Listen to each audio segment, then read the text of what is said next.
और दूसरी है गुरु भक्ति, और तुम्हारे पास दोनों नहीं। फिर किसी के पास दोनों नहीं, न गुरु भक्ति है और न जनशक्ति, खाली को थोथा आवाज लगाते अल्लाह मचा रहे, अल्लाह मचा रहे। और निंदा आलोचना बुराई हमारी भी करते। हमने भाई खूब करिए, खा पी कर करिए, लाउड स्पीकर लगा लो, पैसा खर्च करो, अखबारों में निकाल के खूब करो, क्योंकि हमारे गुरु ने हमको ये सिखाया है, निंदक नियरे राखियो आंगन कुटी छवाए, बिन साबुन बिन पानी सब मैलो जाए। तो हमको तो आदेश ये है, हम तो निंदकों को सिर माथे रखते। और कबीर साहब ने भी कहा, निंदक को करो प्रणाम। कितनी बड़ी बात है, उसे प्रणाम करो, उसका सम्मान करो, वो बना रहे, तुम्हारी निंदा करता रहे, तुम्हारे पाप कर्म को धोता रहेगा। इससे बढ़िया और कोई तरीका नहीं। इसलिए हमारा कोई लक्ष्य। बहुत लोगों ने किया, मेरे पास खबर आई, लोग ये कह रहे, वो कह रहे। भाई जो उसकी समझ में आ रहा वो कह रहा, जितना उसको ज्ञान है बुद्धि है उतना कह रहा। उसे क्या मालूम अध्यात्म क्या होता, उसे तो अध्यात्म की परिभाषा भी नहीं मालूम, क्योंकि उसने नाम की कमाई की नहीं। जो नाम की कमाई करेगा वो जानेगा कि अध्यात्म क्या है, और वो नाम जो सतगुरु के द्वारा जगाया गया। ये पिछले नामों से कुछ नहीं होगा, ये सीताराम राधे श्याम कुछ नहीं करेंगे, ये तो करके चले गए, अपने समय में आए थे और काम के गुरु का आदेश माना, करके चले गए। आज उनकी पूजा हो रही, तो तुमको भी सोचना चाहिए उनकी पूजा क्यों हो रही। गुरु के आदेश का पालन किया इसलिए हो रही। और तुम्हें तो सतगुरु मिला है, और तुम अगर सतगुरु की पूजा का, पूजा माने आदेश पालन, बचनों पर चलना, नाम की कमाई कर, ये पूजा।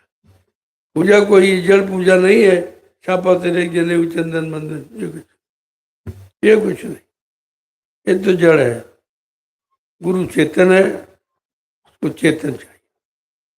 इसलिए आपको ये सब मैंने बता दिया, समझा दिया, कहीं जाने की जरूरत। तमाम फिरके तैयार हो जाएंगे, तमाम गुरुदेव बन जाएंगे, तमाम धर्माचार्य बन जाएंगे, लेकिन धर्म की स्थापना इन लोभी लालचियों की बस की नहीं है। तो राम जैसा कोई त्यागी तपस्वी स्थापना करेगा, कृष्ण जैसा कोई योगी वो धर्म की स्थापना करेगा, इनसे होगा। ये सब लोभी लालची, लोभ लालच के चक्कर में पड़े बेचारे। जबकि कहा है संतों ने, लाभ और मान क्यों चाहे, पड़ेगा सब तुझे देना। ये देना पड़े, कर्जा है ये, लाभ और मान सबसे बड़ा कर्जा। और सारे लोग इसी में फंसे पड़े, लाभ मिल जाए, लाभ मिल जाए, मुनाफा हो जाए, मुनाफा हो जाए, इसका छीन ले, इसका ले ले, इसको बरकला लें, इसको बहका दें, इसको गुमराह कर दें, सब इसी में तो लगे। और हमको कहते हैं बाबा जी ये धन उगाही करते हैं। मैंने तो पूछो तो आगे, मैंने किसी से कभी 1 रुपया नहीं मांगा, क्योंकि मैं परिवर्तन की आवाज लगाता हूँ। परिवर्तन रुपए पैसे धन दौलत चंदा ये कैसे तो थोड़ी हो जाएगा, मैं ये काम नहीं करता। इसीलिए आपको मना करता हूँ कि आप काम भी नहीं कर रहे हो, कर्जा भी लाद रहे हो। काम भी आप नहीं कर रहे हो, कर्जा भी लाद रहे हो, जो धन ले रहे हो उसको कहाँ लगा रहे हो?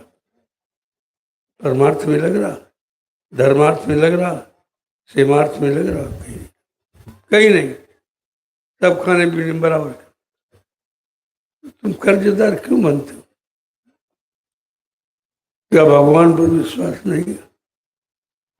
जब हम आप माँ के पेट में थे तब भी वो हमारी चिंता रखता था। क्या बाहर आ गए तो वो चिंता नहीं रखे, लेकिन बाहर आकर आपने जो वादा किया था वो भुला दिया। आपने वादा किया था, अब प्रभु कृपा करो यही भांति, और सब तज भजन कर अब दिन रात। ये वादा आपने किया और सब बोले बैठे, कोई नहीं कर। भजन का वादा किया, जड़ पूजा में लग गए, कागज पत्थर पानी में जुट गए, जहाँ कोई न लेने वाला न देने वाला, न कोई सुनने वाला, न कोई मदद करने वाला, कुछ। ऐसी काल ने रचना की है कि जीवों को जड़ता की ममता में फंसा दिया, निकलने नहीं दे रहा, और कोई निकलने का प्रयास भी नहीं कर रहा, क्योंकि सबको जल समान चाहिए, शरीर के भोग सबको चाहिए, मान सम्मान अधिकार सबको चाहिए, राजपाट धन दौलत सबको चाहिए, कोई निकलने का प्रयास नहीं करता। इसलिए संतों को आना पड़ा। ये रूहें जीवात्माएं, ये तो ऐसे कभी नहीं जा पाएंगे। अब जिसका जो होता है उसको चिंता होती है। रूहें जीवात्मा ये सब कुछ, न ब्रह्मा की, न विष्णु की, न शंकर की, न रामकृष्ण की, न देवी देवता, और तुम इन्हीं की पूजा करते हो। तुम्हारी जीवात्मा इनकी है ही नहीं, तो मदद क्या करेंगे? यही तो संदेश आपको दिया जा रहा। तुम अपने लाभ की बात सोचो, अपने कल्याण की बात सोचो कि आत्मा का कल्याण किसके द्वारा होगा, और जीवात्मा के कल्याण के लिए ही हमें आपको ये मानव तन परमात्मा ने दिया। जाओ अब की बार किसी संत महात्मा की तलाश करके अपनी जीवात्मा को घर पहुंचाने का रास्ता ले लेना, उनके पास रास्ता। इसीलिए हमें आपको भेजा गया। लेकिन हम कितने दिनों से भ्रमित हैं, कितने युगों से भ्रमित हैं, तो अच्छी सच्ची बात पर विश्वास नहीं होता कि हमको लेने आए हैं, हमारा कल्याण करने आए, हमारी जीवात्मा का उद्धार करने आए। ये विश्वास कहाँ है? अगर विश्वास हो जाए तो तुम्हें कुछ करना नहीं है। उन्होंने कहा, मैंने भवसागर पार करने के लिए नाम की नौका लगा दी, तुम विश्वास के साथ इस पर बैठ जाओ, मैं तुमको तुम्हारे घर पहुंचा दूंगा। अब तुम बैठ भी नहीं पा रहे हो, ये भी विश्वास नहीं है कि ये है कि नहीं। इससे सरल कभी नहीं है। अगर ये अवसर से चूक गए फिर कभी निकल नहीं पाओ। ऐसा समृद्ध मालिक, ऐसा दयालु रहबर रहनुमा हम सबके हित कल्याण के लिए आया। उनका बना कोई काम नहीं। वो तो कहते न मुझे राज चाहिए, न पाठ चाहिए, न धन दौलत चाहिए, हम तो तुम्हारी जीवात्मा के कल्याण के लिए आए हैं, और चाहो तो करवा लो, करवाना चाहो तो करवा लो। अब उसके बदले कोई दान दक्षिणा भी नहीं, कोई रुपया, कोई सामान, कुछ नहीं। ये काम उनका नहीं है, ये तो संसारियों का, भोगियों का। अब ऐसा समृद्ध मालिक पाकर भी हम आप न कुछ कर पाए, तो इससे अच्छा उसे फिर जीवन कभी नहीं मिलेगा। न ये मानव जन्म मिलेगा, मानव जन्म के जानकार संत महात्मा मिलेंगे, न जीवात्मा जगाने की युक्ति बताने वाले समृद्ध मालिक मिलेंगे, और न जीवात्मा ही जा पाएगा। कितने दिनों से पड़ी है, रो रही, चला रही, लाग दया कोमल चित संताप।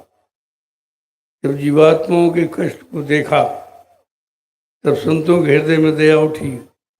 उन्होंने अपना सतलोक मंडल छोड़कर मृत लोक मंडल में जीवात्माओं को जगाने के लिए आ गए।